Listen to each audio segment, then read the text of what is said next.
close quote. What makes the United States different? Well, I think the United States is still different. I think it's clear that there's a big slab of the population here that is attracted to the idea of being like Europe.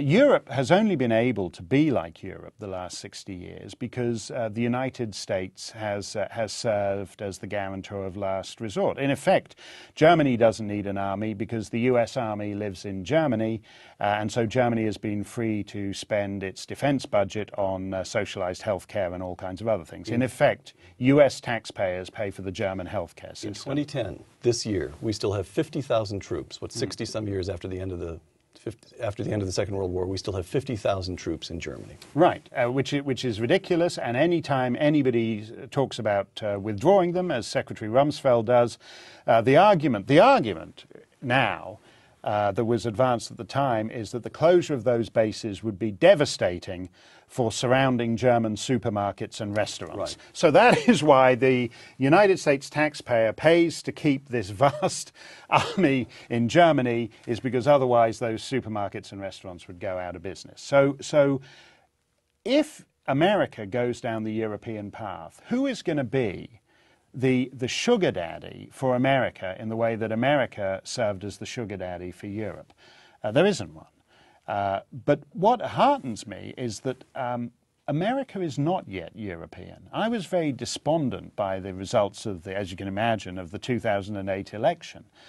But what was interesting to me is the nature of the rebellion against that. There was the financial crisis, which happened in a lot of countries. And in a lot of places, from Iceland to Bulgaria, you had massive demonstrations of people pounding on the door of Parliament saying, "Why didn't you, the government, do more for us?" This is the only country in the Western world where a mass protest movement rose up saying, why don't you do less for us? Why don't you get the hell out of our pocket?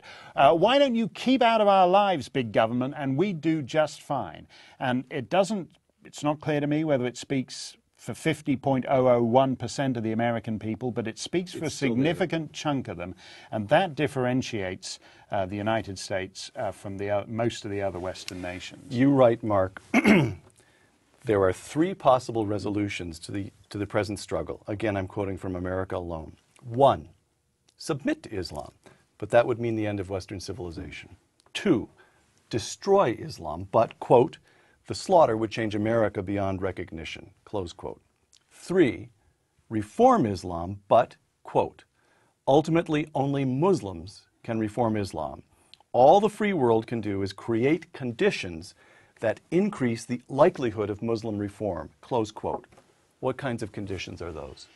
Well, I think historically Islam has only been moderated by the overarching society. I mean, to an extent, the British Raj moderated Islam in India. It had problems with Wahhabist violence in the 19th century. They assassinated a viceroy and a chief justice in imperial India. But generally speaking, you know, the British Raj did have a moderating impact. The Indonesian dictatorship had a moderating impact on radical Islam. The Soviet Union did. The Central Asian stands were very agreeable places to be when the Soviet Union bust up. They have this disgusting alcohol they drink there. They're incredible. They're the world's most relaxed Muslims drinking this hooch, very pleasant company. What happened was that the Iranians and Saudis then spent a ton of money radicalizing those people. So that teaches us a lesson. The lesson here is if you're not on ideological offense, you're going to get rolled.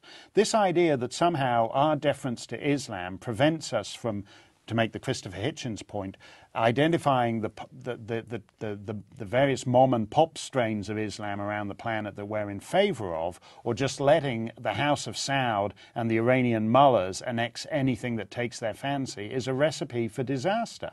None of those precedents are attractive to Americans, because Americans don't think the Indonesian dictatorship or the Soviet Union or even the British Raj are terribly attractive. So they're not in the ideological game. What's the program for the United States?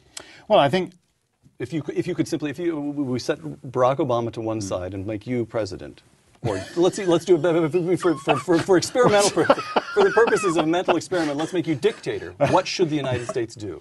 Well, for a start, I would end ideological subversion of the United States and the Western world. I don't think you tell the Saudis you stop supporting exporting Wahhabism. Yeah, because basically the Saudis export ideology, not oil. Oil simply funds the export of ideology, and I would stop that, and I would do everything to stop it. I think the tragedy is that the Saudis are reaching the point where they've just about bought up everything they need to buy up in the Western world. Secondly, I do think that unless you have real serious cultural confidence, you should not have mass Muslim immigration. My view on that, I say that with regret, because I would like to believe that all societies can bring people there and create Americans, create Canadians, create Englishmen, create Dutchmen. But if you look at England, I mean, Englishmen whose families have been living there since 1066 are no longer English in any meaningful way. So the idea that you can take some child bride off the boat from Mirpur and turn her into a functioning British subject in any way is, I think, highly dubious. And so I do think that at some point we have to grasp the nettle of mass immigration, which is always a sign of societal weakness. Whatever one feels about it in theory, a dependence on mass immigration is a sign of a structural defect in society. Final question, Mark. This will take a moment or two to set up, but I think it's evocative enough to make it worthwhile. Two assessments of the future. Malcolm Muggeridge, the great late British journalist, who in his later years used to tell young people when he was lecturing in this country, as indeed he told me, that we would soon find ourselves in the position of St. Augustine, the Bishop of Hippo, North Africa, who writes The City of God as news of the sack of Rome reaches him. This flower of classical civilization, St. Augustine, who in his own lifetime watches it all slip away. That's assessment one. Assessment two, the present Pope, Benedict XVI. You write yourself, again in America Alone, quote, the future implicit in then Cardinal Ratzinger's name for his papacy, Benedict XVI. St. Benedict is born in Umbria, 480, just 50 years after the death of Augustine, and St. Benedict ensured, quoting you, that critical elements of civilization were preserved and that they would emerge as the basis for Europe and Western civilization. Pope Benedict XVI once quoted a Benedictine motto, pruned, it grows again. So you have Malcolm Muggeridge, sorry chaps, it's the end. And you've got Benedict XVI, who seems to be suggesting that after a period of struggle, rebirth. I think it was easier in the original Benedict's day. I am worried that we are essentially delivering Western technology, which can peer into every nook and cranny of our lives. And we are creating transnational institutions that will end up being run by profoundly illiberal sources. If you look at the biggest voting bloc at the United Nations, for example, it's the Organization of the Islamic Conference. That's an interesting name. If it was what would the left make if there was a group of nations called the Organization of the Christian Conference? Right. They'd be hopping mad about it. Right. But they're not about the Organization of the Islamic Conference. 58 nations who make the running, especially in things like the Human Rights Council at the UN. So in other words, these international institutions that were set up mainly by the United States in the late 1940s because the US didn't want to be an imperial superpower. So it created these transnational institutions that have now that are falling remorselessly into the hands of the enemies of liberal societies. And I think that gives the second Benedict a tougher job than the first Benedict has. I don't want to subscribe to Malcolm Muggeridge defeatism. I'm a happy warrior. But turning this thing around is going to be hellish work. And I think at a certain point we're going to find little citadels of light on what is otherwise a very dark planet. In other words, I think pruned it grows again, maybe, but the pruning is going to be far more severe than we yet know. Mark Steyn, author of America Alone, thank you very much. I'm Peter Robinson for Uncommon Knowledge and the Hoover Institution. Thanks for joining us.